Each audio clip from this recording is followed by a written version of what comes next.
નમસ્કાર અને the deep ડાઇવમાં ફરી એકવાર આપનું સ્વાગત છે. આજે આપણી પાસે ગૌરવની કેટલીક ખૂબ જ રસપ્રદ હસ્તલિખિત નોંધો છે.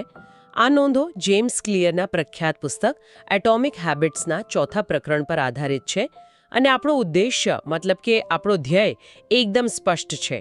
જે શ્રોતાઓ પોતાની આદતોને માત્ર બદલવા જ નહીં પણ તેને વૈજ્ઞાનિક દૃષ્ટિકોણથી સમજવા માંગે છે તેમના માટે આ ચર્ચા એક માર્ગદર્શિકા બની રહેશે. અહીંથી પુસ્તકનો જે થિયરીવાળો ભાગ છે એ પૂરો થાય છે અને પ્રેક્ટિકલ ભાગ શરૂ થાય છે. આપણે આદતો બદલવાના પહેલા નિયમ પર ઊંડાણપૂર્વક વાત કરીશું, તેને સ્પષ્ટ બનાવો, અને આ બધાનો પાયો છે જાગૃતતા. બિલકુલ. અને જાગૃતતા શબ્દ જેટલો સરળ લાગે છે એટલો જ એ ગહન છે. આપણે બધા એવું માનીએ છીએ કે આપણે આપણા જીવનના નિર્ણયો બહુ સભાનપણે લઈએ છીએ, પણ સત્ય એ છે કે આપણા દિવસનો લગભગ અડધો ભાગ તો એવી ક્રિયાઓમાં જ જતો રહે છે જે આપણે વિચાર્યા વગર મતલબ કે આપોઆત કરીએ છીએ. આ પ્રકરણ એ જ ઓટો પાયલટ મોડને તોડવાની વાત કરે છે. આદતો બદલવાની ખરી શરૂઆત તેને ઓળખવાથી થાય છે. હા, અને ગૌરવની નોંધમાં એક એવી વાર્તા છે જેણે મને ખરેખર વિચારતી કરી દીધી. એનું શીર્ષક છે જે માણસ બરાબર દેખાતો નહોતો. કલ્પના કરો કે એક મહિલા પેરામેડિક છે. એ પોતાના પરિવાર સાથે એના સસરાના ઘરે ડિનર પર ગઈ છે. બધું એકદમ સામાન્ય ચાલી રહ્યું છે, હસી મજાકનો માહોલ છે, અને અચાનક વાત કરતા કરતા એની નજર એના સસરાના ચહેરા પર અટકી જાય છે. એને કંઈક અજુગતું લાગે છે. એ કહી નથી શકતી કે શું, પણ એના મનમાં એક એલાર્મ વાગે છે કે કંઈક ગડબડ છે. એ તરત જ જીદ કરવા લાગે છે કે આપણે અત્યારે જ હોસ્પિટલ જવું પડશે. હવે એના સસરા તો એકદમ સ્વસ્થ હતા. એમને છાતીમાં દુખાવો, શ્વાસ લેવામાં તકલીફ એવું કશું જ નહોતું. એ કહે છે, અરે બેટા, મને કંઈ નથી થયું, હું તો બિલકુલ ઠીક છું. પણ પેલી મહિલા માનવા જ તૈયાર નથી. પરિવારના બીજા લોકો પણ એને સમજાવે છે, પણ એ એકની બે નથી થતી. આખરે એની જીદ સામે ઝૂકીને બધા હોસ્પિટલ જવા તૈયાર થાય છે. અને હોસ્પિટલમાં જે સત્ય સામે આવે છે એ સાંભળીને બધા ચોંકી જાય છે. ડોક્ટરો તપાસ કરીને કહે છે કે સસરાને એક ગંભીર પણ સાયલેન્ટ હાર્ટ એટેક આવી રહ્યો હતો. જો એ લોકો 5-10 મિનિટ પણ મોડા પડ્યા હોત તો કદાચ એમનો જીવ બચાવવો અશક્ય હતો. આ ઘટના પછી બધા એ જ વિચારતા હતા કે એને ખબર કેવી રીતે પડી, જ્યારે દર્દીને પોતે પણ કોઈ લક્ષણ નહોતું દેખાઈ રહ્યું. આ કોઈ જાદુ નથી, આ શુદ્ધ વિજ્ઞાન છે. આને કહેવાય છે પેટર્ન રેકગ્નિશન. વર્ષો સુધી હજારો દર્દીઓને જોયા પછી પેલી પેરામેડિકના મગજે હાર્ટ એટેકના દર્દીના ચહેરા પર લોહીના પરિભ્રમણમાં થતા અત્યંત સૂક્ષ્મ ફેરફારોની એક પેટર્ન અચેતન રીતે સંગ્રહિત કરી લીધી હતી. એટલે તમે એમ કહો છો કે એના મગજે કંઈક જોયું, પણ એને ખુદને સભાનપણે ખબર નહોતી કે એણે શું જોયું. એના અનુભવી મગજે બસ એક સિગ્નલ મોકલ્યું કે કંઈક બરાબર નથી. એકદમ સાચું. અને આપણી રોજિંદી આદતો પણ બરાબર આ જ રીતે કામ કરે છે. એ આપણી અચેતન પેટર્ન છે. ક્યારે વિચાર્યું છે કે સવારે ઉઠતાની સાથે જ ફોન કેમ હાથમાં આવી જાય છે? કે પછી તણાવમાં હોઈએ ત્યારે આપોઆપ નખ ચાવવા લાગીએ છીએ? આ નિર્ણયો આપણે નથી લેતા, આપણું અચેતન મન આપણા માટે લઈ લે છે. આ તો પેલી વાત જેવું થયું કે હું ઘણીવાર કામ કરતા કરતા કિચનમાં જાઉં છું અને ત્યાં પહોંચીને ભૂલી જાઉં છું કે હું શા માટે આવી હતી, પણ મારો હાથ આપોઆપ બિસ્કિટની બરણી તરફ જાય છે. એ નિર્ણય મેં નથી લીધો. બરાબર. અને આ જ સંદર્ભમાં પ્રખ્યાત મનોવૈજ્ઞાનિક કાર્લ જંગનું એક અવતરણ ગૌરવની નોંધોમાં છે, જે આખા પ્રકરણનો સાર છે. એમણે કહ્યું હતું, જ્યાં સુધી તમે અચેતનને સભાન નહીં બનાવો ત્યાં સુધી તે તમારા જીવનને દિશા આપશે અને તમે તેને નસીબ કહેશો. આપણી ખરાબ આદતો એ આપણું ખરાબ નસીબ નથી, એ માત્ર એવી પેટર્ન છે જેના વિશે આપણે જાગૃત નથી. વાહ, આ તો બહુ ઊંડી વાત છે. નસીબ એ ખરેખર તો આપણા અજાણતા લીધેલા નિર્ણયોની એક લાંબી શ્રેણી છે. તો પછી સવાલ એ છે કે આ અદૃશ્ય દોરાને પકડવો કેવી રીતે? જો બધું ઓટો પાયલટ પર ચાલતું હોય તો એ ઓટો પાયલટનું સ્વિચ ક્યાં છે? એ સ્વિચ શોધવા માટે લેખક આપણને જાપાન લઈ જાય છે. ત્યાંની રેલવે સિસ્ટમનું એક અનોખું ઉદાહરણ છે. એમની એક પદ્ધતિ છે જેનું નામ છે પોઇન્ટિંગ એન્ડ કોલિંગ, અથવા જાપાનીઝમાં કહીએ તો શીસા કાનકો. આ શું છે? સાંભળવામાં તો કોઈ માર્શલ આર્ટ જેવું લાગે છે. ના, પણ એનાથી પણ વધુ વિચિત્ર છે. જ્યારે ટ્રેનનો ડ્રાઈવર કોઈ સિગ્નલ પાસે પહોંચે ત્યારે તે માત્ર જોતો નથી, તે સિગ્નલ તરફ આંગળી ચીંધે છે અને મોટેથી બોલે છે, સિગ્નલ લીલું છે. જ્યારે તે ટ્રેનની સ્પીડ જુએ છે ત્યારે તે સ્પીડોમીટર તરફ ઇશારો કરીને બોલે છે, સ્પીડ 80 કિલોમીટર પ્રતિ કલાક છે. પ્લેટફોર્મ પરના કર્મચારીઓ પણ આવું જ કરે છે. એક મિનિટ, 85% ઘટાડો ફક્ત આંગળી ચીંધીને બોલવાથી? આ તો માન્યામાં જ નથી આવતું. આવું કેવી રીતે શક્ય છે? આ કોઈ મૂર્ખામી ભર્યું નાટક નથી લાગતું? લાગે છે, પણ એની પાછળનું વિજ્ઞાન એકદમ નક્કર છે. જ્યારે ડ્રાઈવર માત્ર સિગ્નલ જુએ છે ત્યારે તે એક અચેતન ક્રિયા હોઈ શકે છે. એનું મન ક્યાંક બીજે ભટકતું હોઈ શકે. પણ જ્યારે તે આંગળી ચીંધે છે એટલે કે શારીરિક ક્રિયા, મોટીથી બોલે છે એટલે કે શ્રવણ, અને સાથે જુએ પણ છે એટલે કે દૃષ્ટિ, ત્યારે એની એક કરતાં વધુ ઇન્દ્રિયો એ ક્રિયામાં જોડાય છે. તે અચેતન આદતને બળજબરીથી સભાન સ્તરે લાવે છે. એ પોતાના મગજને કહી રહ્યો છે, અત્યારે આ ક્ષણે આ જ સૌથી મહત્વનું કામ છે, અને પરિણામે ભૂલની શક્યતા લગભગ શૂન્ય થઈ જાય છે. પણ સાચું કહું, આ સાંભળવામાં થોડું વિચિત્ર લાગે છે. ઘરમાં હું આમ બૂમો પાડીને કામ કરું તો મારા ઘરના લોકો મને પાગલ સમજશે. શું આ સિદ્ધાંતને થોડી ઓછી નાટકીય રીતે લાગુ ન કરી શકાય? ચોક્કસ. મુદ્દો બૂમો પાડવાનો નથી, મુદ્દો જાગૃત થવાનો છે. નોંધોમાં એક સરસ વ્યવહાર ઉદાહરણ છે. જો કોઈ વ્યક્તિ વારંવાર ચાવી, પાકીટ કે મોબાઈલ ક્યાંક મૂકીને ભૂલી જતી હોય તો એમના માટે આ પદ્ધતિ વરદાનરૂપ છે. જ્યારે પણ તમે એ વસ્તુને નીચે મૂકો ત્યારે માત્ર મનમાં નહીં પણ ધીમા અવાજે બોલો, હું મારી ચાવી ડાઇનિંગ ટેબલ પર મૂકી રહ્યો છું. આટલું કરવાથી તમારું મગજ તે ક્ષણને એક સામાન્ય ઘટના તરીકે નહીં પણ એક વિશિષ્ટ માહિતી તરીકે નોંધશે. તમે એ અચેતન ક્રિયાને સભાન બનાવી દીધી. ઓકે, તો પોઇન્ટિંગ એન્ડ કોલિંગ એ એક ક્ષણ માટે જાગૃત થવાની રીત છે.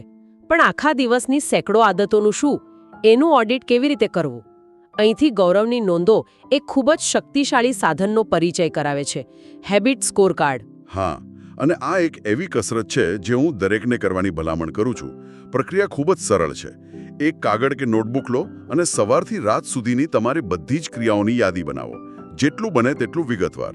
જેમ કે, ચાલો આપણે મારો દિવસ જોઈએ.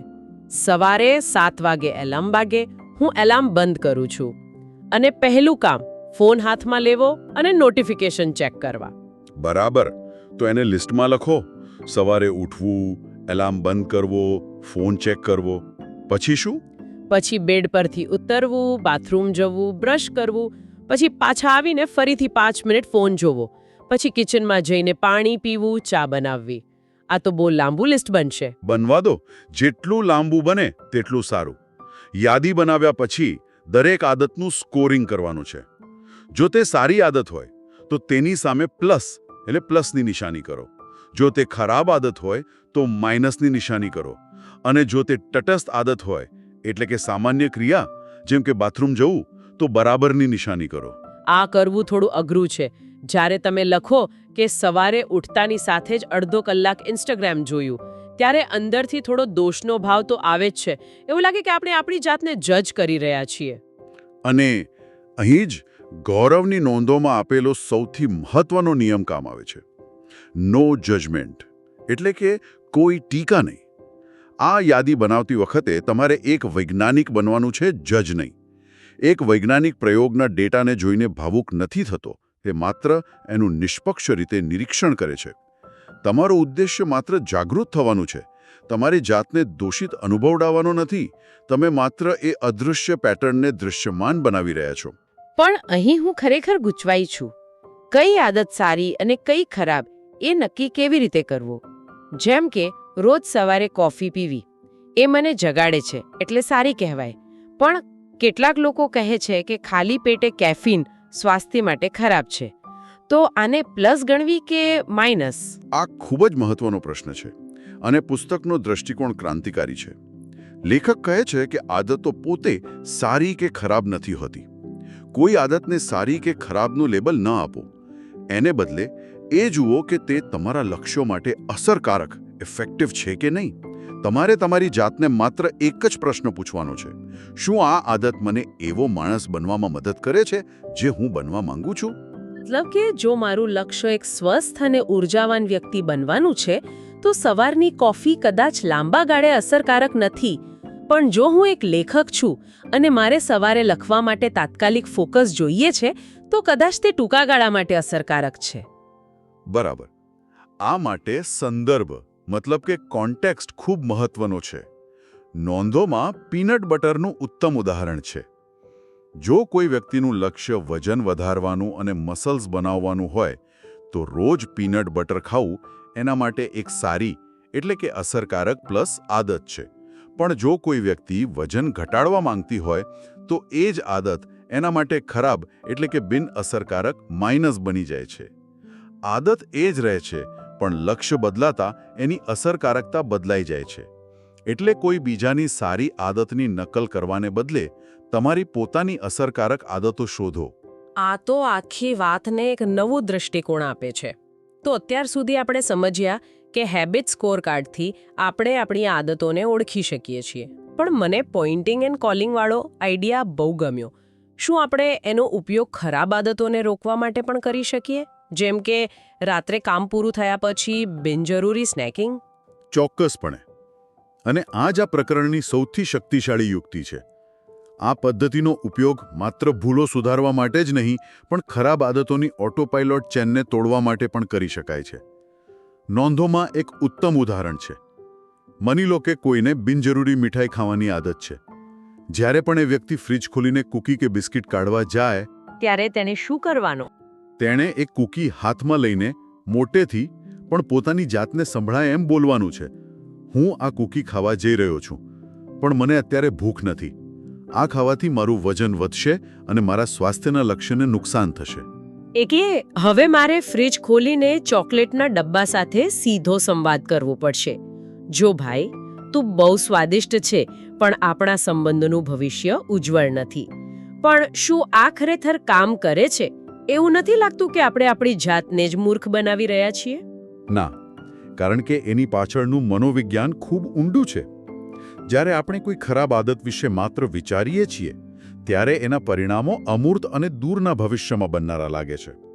એક કૂકીથી શું ફરક પડશે આવો વિચાર આવે છે.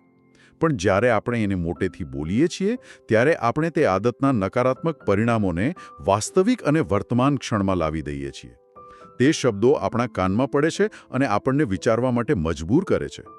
એટલે કે તમે એ આદતના તાત્કાલિક ફાયદા જેમ કે સ્વાદ અને લાંબા ગાળાના નુકસાન જેમ કે વજન વધવું એ બંનેને એક જ સમયે તમારા મગજ સામે મૂકી રહ્યા છો.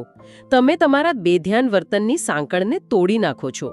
તે તમને એક ક્ષણ માટે રોકાઈને વિચારવાનો મોકો આપે છે. બરાબર. તે સ્વયં સંચાલિત મોડમાંથી બહાર નીકળીને સભાન મોડમાં આવવા જેવું છે. અને ઘણીવાર એટલી એક ક્ષણની જાગરૂકતા જ એ ખરાબ આદતને રોકવા માટે પૂરતી હોય છે. તમે તમારી જાતને પસંદગી કરવાનો મોકો આપો છો, મશીનની જેમ વર્તવાને બદલે. તો ચાલો ગૌરવની નોંધોમાંથી આ પ્રકરણના મુખ્ય મુદ્દાઓનો સાર લઈએ. આજની ચર્ચાનો સૌથી મોટો સાર મારા માટે એ છે કે આપણી આદતો બદલવામાં સૌથી મોટી અડચણ આપણી ઈચ્છાશક્તિની કમી નથી, પણ જાગૃતિની કમી છે. આપણે ઓટો પાયલટ પર જીવીએ છીએ અને આ પ્રકરણ આપણને એ ઓટો પાયલટને બંધ કરીને મેન્યુઅલ કંટ્રોલ પાછો લેવાની ચાવી આપે છે. અને એ કંટ્રોલ પાછો મેળવવા માટેના બે વ્યવહારુ સાધનો છે. પહેલું, હેબિટ સ્કોર કાર્ડ, જે આપણી વર્તમાન પરિસ્થિતિનો એક્સરે છે. એ જાણવા માટે કે આપણે ખરેખર ક્યાં ઊભા છીએ. યાદ રાખો, કોઈ ટીકા નહીં, માત્ર નિરીક્ષણ. અને બીજું, પોઇન્ટિંગ એન્ડ કોલિંગ. ભલે તે થોડું વિચિત્ર લાગે પણ તે અચેતન ક્રિયાઓને સભાન બનાવવાનો સૌથી ઝડપી રસ્તો છે. પછી ભલે તે સારી આદતને યાદ રાખવા માટે હોય કે ખરાબ આદતને રોકવા માટે. આ બધું જ પહેલા નિયમને સાર્થક કરે છે. તેને સ્પષ્ટ બનાવો. પહેલા તમારી આદતોને તમારી નજર સમક્ષ સ્પષ્ટ કરો. આજના આ વિશ્લેષણને સમાપ્ત કરતા પહેલા શ્રોતાઓને વિચારવા માટે એક અંતિમ પ્રશ્ન આપવો યોગ્ય રહેશે.